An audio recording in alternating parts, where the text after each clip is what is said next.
This channel does not promote any violent, harmful or illegal activities. All content provided by this channel is meant for an education purpose only. সাথে সেরাতে বরং আজকে একটা প্রশ্ন করি আপনাদের। আচ্ছা, লেখাপড়া হোক বা শখের বইপত্র পড়া, জীবনে কত পাতা পড়েছেন গুনেছেন আপনারা কখনো? কেউ যদি আপনাকে বলে 1 লক্ষ পাতা পড়তে হবে, চমকে যাচ্ছেন। কিন্তু এটাই এখন অনুব্রত মণ্ডলের অবস্থা। 1 লক্ষ পাতার নথি পাঠানো হয়েছে তাকে, সবটাই মামলা সংক্রান্ত। তৃণমূল লোকসভা ভোটের আগে অনুব্রতকে সামনে রেখে লড়াইয়ের পরিকল্পনা তৈরি করছে। আর এদিকে তনিষ্ঠা, দিল্লি সূত্রে খবর কি ভোটের আগে কেষ্টমণ্ডলের বাইরে আসার সম্ভাবনা খুব কম। কেন দেখুন। জিনিস করব আমি, খুব ভয়ঙ্কর খেলা খেলে দিয়ে যাব। কোনো কাহিনী শুনবো না, না 9টার ভেতরে বাড়ি ঘর ভেঙে আমি চালিয়ে দেবো, চুটিয়ে লাল করে দেবো, নোংরা আমি বার করে দেবো। নকুলদানা থাকবে, পাচন থাকবে। তুমি যদি মাস্তান হও, আমি ডন। বর্তমান সময়ে বঙ্গ রাজনীতির এক রঙিন চরিত্র অনুব্রত মণ্ডল। গোটা দেশের মতো এ রাজ্যেও লোকসভা ভোটের হাওয়া উঠে গেছে, কিন্তু কেষ্টমণ্ডলের এই সংলাপ ছাড়া সাম্প্রতিক সময়ে ভোট কেমন যেন ফাঁকা ফাঁকা। তবে পরিস্থিতি যেদিকে এগোচ্ছে তাতে এবারের লোকসভা ভোট কেষ্ট সংলাপহীন হতেই চলেছে, কারণ কেষ্টমণ্ডলের জেল মুক্তির সম্ভাবনা আপাতত 20 পাও জলে। চলতি মাসে বীরভূমের নেতাদের নিয়ে বৈঠকে একটা বিষয় কার্যত পরিষ্কার করে দিয়েছে তৃণমূল শীর্ষ নেতৃত্ব। অনুব্রতকে সামনে রেখেই লোকসভার যুদ্ধে ঝাঁপাবে ঘাসফুল শিবির। আপাতত সাইডলাইন কাজল শেখ, নতুন কোর কমিটিতে তার জায়গা হয়নি। কালীঘাটের বৈঠকের পরই নতুন গেট তৈরি হয়েছে জেলায়, যাতে মুখ্যমন্ত্রীর ছবির নিচে কেষ্টমণ্ডলের ছবি। আর এই পট পরিবর্তন নিয়ে শুরু থেকেই ছিল রাজনৈতিক তরজা। অনুব্রত মণ্ডল বেরিয়ে আসবে, এরকম তো আজীবন তাকে রাখা হবে, এরকম সেটা বললেন মমতা বন্দ্যোপাধ্যায়? নিশ্চয়ই বলেছে। সে তো সাংগঠনিক জায়গা থেকে আমাদের দলের জন্য অনেকদিন অনেক কাজ করেছে এবং এখনো যে জায়গায় সেটা দলের জন্য রয়েছে। পিসিভাইপোর ক্ষেত্রে যেমন দিল্লি নরম, অনুব্রতর ক্ষেত্রেও নরম হতে পারে। তাহলে অনুব্রত যদি বাই চান্স ফিরে আসে তখন তো সব ফাঁস করে দেবে। অতএব অনুব্রতকে খুশি করার জন্য এখন উনি কাজল শেখকে বাদ দিয়ে আবার অনুব্রতকেই মাথায় তুলে ধরতে চান। অনুব্রত মণ্ডল যদি জেলের ভেতরে মুখ খুলে দেয় তাহলে তার সাদের ভাইপো আর জেলের বাইরে থাকবে বা জেলের ভেতরে যাবে। তো স্বাভাবিকভাবে অনুব্রত মণ্ডলকে সেই মেসেজটা দিতে হবে।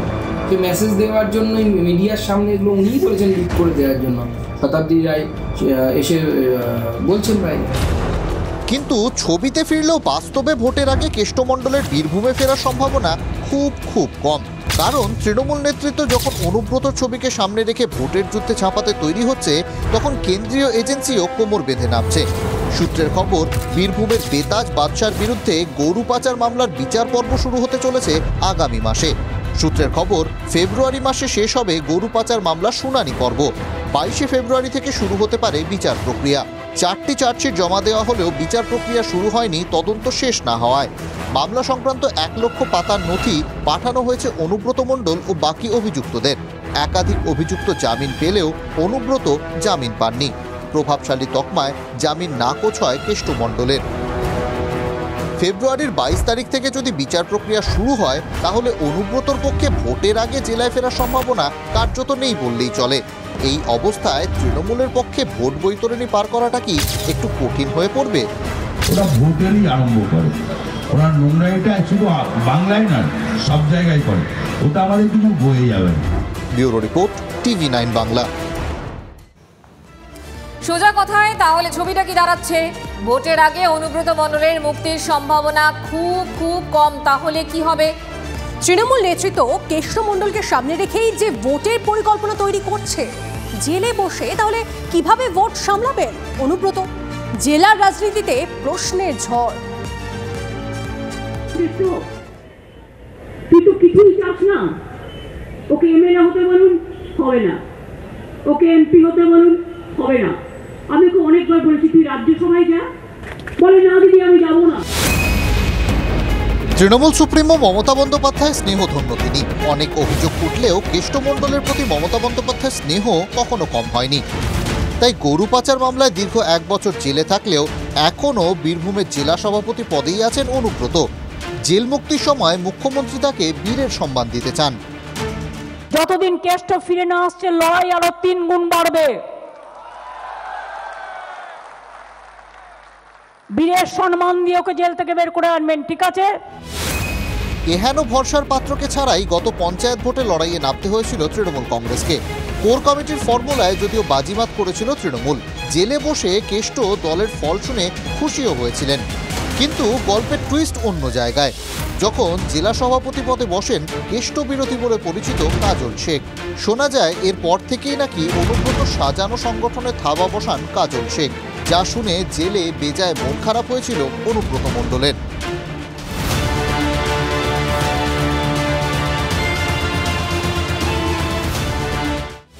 শুধু তথ্য নয়, ছবিতেও উঠে এসেছিল তার প্রমাণ। পঞ্চায়েত নির্বাচনের পর জেলার একাধিক অঞ্চলের পার্টি অফিস থেকে মুছে ফেলা হয়েছিল অনুব্রত মণ্ডলের নাম ও পোস্টার। তবে বছর ঘুরতেই নতুন মোড় নিয়েছে বীরভূমের রাজনীতি। ঘাসফুলের শীর্ষ নেতৃত্ব বুঝিয়ে দিয়েছে অনুব্রত মণ্ডলের মুখকে সামনে রেখেই হবে লোকসভার লড়াই। এখন প্রশ্ন, এই অবস্থায় অনুব্রত যদি নিজে জেলায় সংগঠনের কাজ সামলাতে না পারেন, ভোটে চাপ হবে না তো? শোনা যায় বীরভূমে তৃণমূলের গোষ্ঠী কোন্দলের শেষ নেই, পাশাপাশি বিজেপিও নাকি ক্রমাগত জমি শক্ত করার চেষ্টা চালিয়ে যাচ্ছে। এইসবের পাল্টা হিসেবে অনুব্রতর মুখে কি শেষ কথা বলবে? বীরভূমের রাজনৈতিক মহল কি বলছে? অনুব্রত আবেগকে কাজে লাগাতে যেটা চাইছেন, আমার মনে হয় সেটা ব্যাকফায়ার হবে। কারণ আপনারা দেখতেই পাচ্ছেন যে অনুব্রতকে কেন্দ্র করে বীরভূম জেলায় তৃণমূল দল আড়াআড়িভাবে দুটোভাবে বিভক্ত। এদের অন্তর্দ্বন্দ্ব একটা চরম আকার নেবে আগামী লোকসভা অবধি। গোষ্ঠীদ্বন্দ্ব, এই দ্বন্দ্বের মূল ভিত হচ্ছে দুর্নীতি। ফলে দুর্নীতি বন্ধ হবে না, গোষ্ঠীদ্বন্দ্ব বন্ধ হয়ে যাবে তা তো হবে না।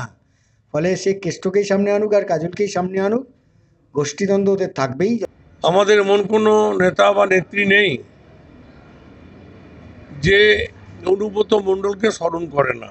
অনুব্রত মণ্ডল বুথ স্তরে মিটিং করতো, অনুব্রত মণ্ডল অঞ্চল স্তরে মিটিং করতো, অনুব্রত মণ্ডল ব্লক স্তরে মিটিং করতো, অনুব্রত মণ্ডল জেলা স্তরে মিটিং করতো। এটা তো আলাদা একটা সিস্টেম, আমরা তো সেই সিস্টেমেই আমরা চলছি। কথায় বলে ভোটের অঙ্ক খুব কঠিন।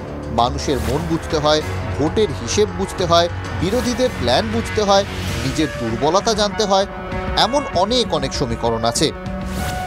কেষ্টমণ্ডলের ছবি কি সেই সমীকরণ কষতে পারবে? Bureau report, TV9 Bangla.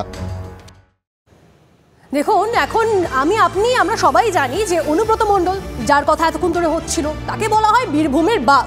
আর বর্তমান বঙ্গ রাজনীতিতে আরেক বাঘকে নিয়ে মেতে রয়েছে এই রাজনীতি। তিনি নাকি সন্দেশখালীর বাঘ, শেখ শাহজাহান। সত্যি নামটা কিন্তু এই মুহূর্তে সব থেকে আলোচিত। 22 দিন হয়ে গেল, এখনো তার কোনো খোঁজ নেই, কিন্তু সন্দেশখালীর বাঘের পায়ের ছাপ পাওয়া গেছে দেওয়ালে। সোশ্যাল মিডিয়ায় দেওয়াল, যা নিয়ে তুঙ্গে উঠেছে বিতর্ক। দেখুন না।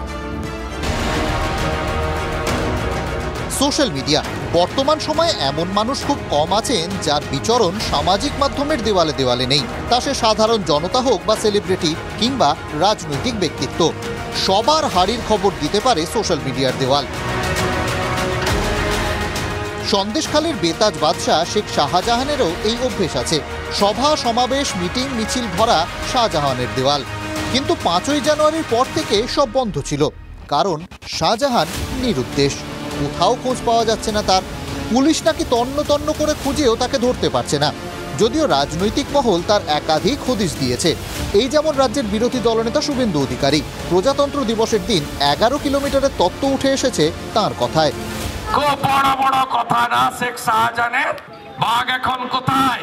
বাঘ এখন মমতা পুলিশের সংরক্ষণে, যোগী থমাসের সংরক্ষণে। সরবেড়িয়া থেকে ধামাখালি 11 কিলোমিটার, তার মধ্যেই উনি চলাফেরা করছেন। বেরমজুর 1 আর 2 জিপির মধ্যেই আছেন। আমি বলে দিয়েছিলাম সেদিন। আবার রাজ্যের কারামন্ত্রী কিছুদিন আগেই দিয়েছিলেন চিকিৎসার তত্ত্ব।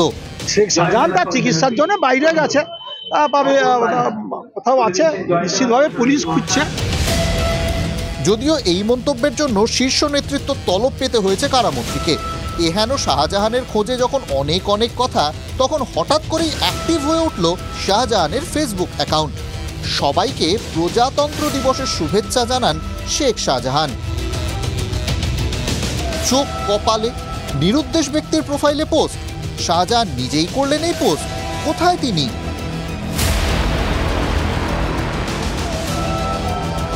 প্রশ্ন উঠে যায়, এই পোস্টের সূত্র ধরে কেন তাকে খোঁজার চেষ্টা করছে না পুলিশ? প্রশ্ন উঠতেই যদিও পোস্ট হাওয়া হয়ে যায় শাহজাহানের ফেসবুক থেকে, কিন্তু সত্যিই কি ফেসবুক পোস্ট থেকে লোকেশন আপডেট পাওয়া যেতে পারে? কি বলছেন সাইবার বিশেষজ্ঞ? প্রাইভেসি অ্যান্ড সিকিউরিটি পারপাস মেটা সব ধরনের ডেটা, একটা ফটোর পিছনে ব্যাকএন্ডে যে ডেটা থাকে, মানে ফটোটা কোথায় তোলা হয়েছে, কখন আপলোড করা হয়েছে, কোথা থেকে আপলোড করা হয়েছে, এই যে টোটাল যে ডিটেলসগুলো থাকে ব্যাকএন্ডে, যে কোনো একটা র পিকচার পেলে যেগুলো আমরা পেতে পারি। বাট সেক্ষেত্রে ফেসবুক থেকে বা সোশ্যাল মিডিয়া থেকে যদি কোনো ফটো শেয়ার হয় বা আপলোড করা হয়, সেখান থেকে কোনো রকম ডেটা পাওয়া সম্ভব না। কিন্তু একটা দিক হতে পারে, যদি ডেফিনেটলি সেটা যদি কোনো ক্রাইম সাসপেক্ট বা কিছুর দিক থেকে হতে পারে এবং সেটার প্রুফ যদি ফেসবুক অথরিটির কাছে দেওয়া যায়, ডেফিনেটলি আশা করা যায় ফেসবুক অথরিটি সেখানে কিছু হেল্প করতে পারে। সাইবার বিশেষজ্ঞের কথায় বিষয়টা অসম্ভব নয়, কিন্তু বেশ কঠিন একটা প্রক্রিয়া। শাহজাহানের ফেসবুক পোস্টের ক্ষেত্রে আরও একটা সম্ভাবনার কথা উঠে আসছে। শাহজাহানের ফেসবুক অ্যাকাউন্টের নিয়ন্ত্রণ যদি অন্য কারো হাতে থাকে, তাহলেও এই পোস্ট করা সম্ভব।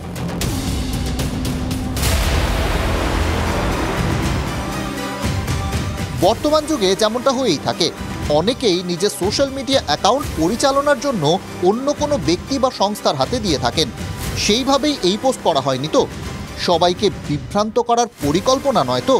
শাহজাহানকে তার অনুগামীরা বাঘ বলে ডাকেন, সন্দেশখালির বাঘ। সোশ্যাল মিডিয়ার দেওয়ালে এই বাঘের ফুটপ্রিন্ট বা পায়ের ছাপ পাওয়া গেছে। প্রশ্ন একটাই, হাতের নাগালে কবে পাওয়া যাবে সন্দেশখালির বাঘকে? সৌরভ দত্তের রিপোর্ট, TV9 বাংলা। তনিষ্ঠা, বাঘেদের কথা তো অনেক হলো, এবার মানুষের কথায় আসা যাক। অঙ্গনওয়াড়ি কেন্দ্রে পড়ুয়াদের পাতে পড়ছে না ডিম, চোখে জল এলো মিড ডে মিলের সহায়িকারও। কেতুগ্রামের সীতাহাটি গ্রাম পঞ্চায়েতের সাঁখাই গ্রাম 2 সপ্তাহ ধরে পড়ুয়াদের মিড ডে মিলে ডিম পড়েনি। প্রতিবাদে অঙ্গনওয়াড়ি কেন্দ্র ঘিরে বিক্ষোভ দেখান শিক্ষিকারা। তারপর নড়ল টনক, পাতে ফিরল ডিম। একদিকে হাড়িতে চাল ডাল ফুটছে, অন্যদিকে রাঁধুনির সঙ্গে মহিলাদের তুমুল বাগবিতণ্ডা চলছে। ছবিটা কেতুগ্রামের এক অঙ্গনওয়াড়ি কেন্দ্রের। অভিযোগ, সরকারের নির্দেশ মতো এই ICDS কেন্দ্রে রান্নাই হয় না, পাতে পড়ে না ডিম।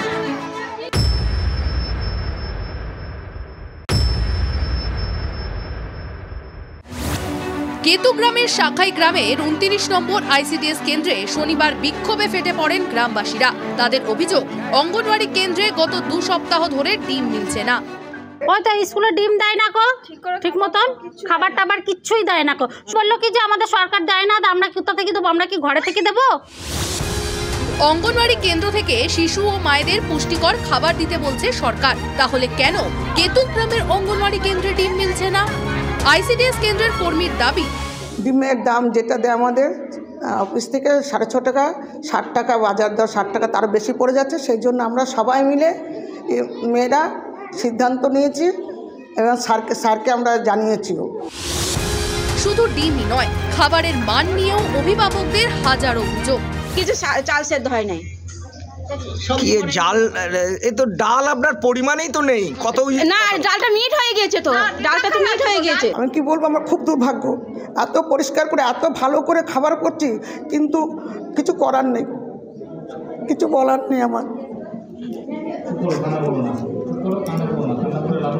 খাবার ঠিক মতন হয় না, ঠিক আছে, ওই হলুদ দিয়ে ফুটাবে না, কিন্তু কাঁচা জল ঢেলে দেবে, ফুটাবে না, বাচ্চারা গন্ধ পায় হলুদে। এক একদিন তো খাবারে পোকা পড়ে থাকে। অঙ্গনওয়াড়ি কেন্দ্রের বিরুদ্ধে অভিযোগ অনেক, পাল্টা যুক্তি দিচ্ছেন কর্মীরাও। আর সব শুনে কেতুগ্রাম 2 পঞ্চায়েত সমিতির সুপারভাইজার বলছেন, ডিম সবজি আমাদের স্যার বন্ধ করতে মানা করেছিলেন, আমরাও নিষেধ করেছিলাম।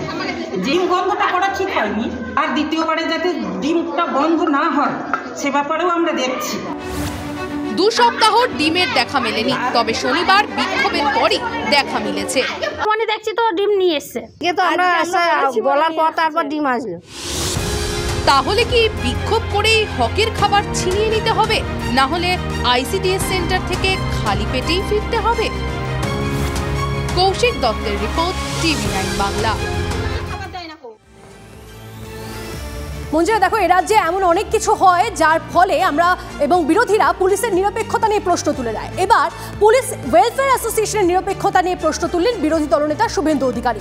আজ সংগঠনের বার্ষিক সভা ব্যারাকপুরের লাটবাগানে। শুভেন্দুর অভিযোগ, এই সংস্থা চলে তৃণমূলের মদতে।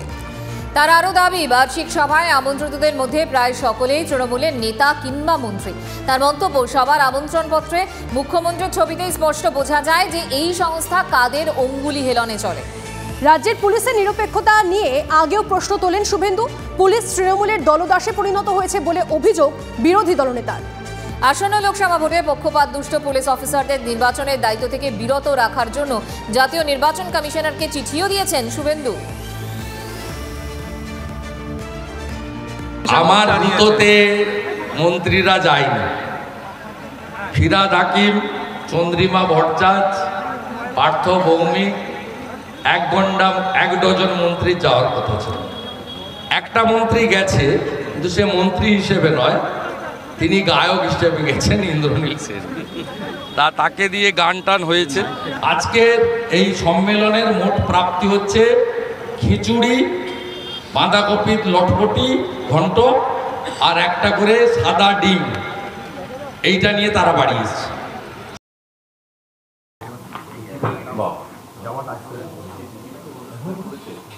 চোরের গলায় রাম নাম। আমরা তো এই কমপ্লেনই করি, পুরো এজেন্সিগুলোকে রাজনৈতিকরণ করে দিয়েছি, সবকটা এজেন্সিকে রাজনৈতিকরণ করে দিয়েছি। তাই তো যে কেসে আমি অ্যারেস্ট হই, সেই কেসে শুভেন্দুকে টাচ করাকে দূরের কথা, তাকিয়ে দেখার ক্ষমতা কাজ।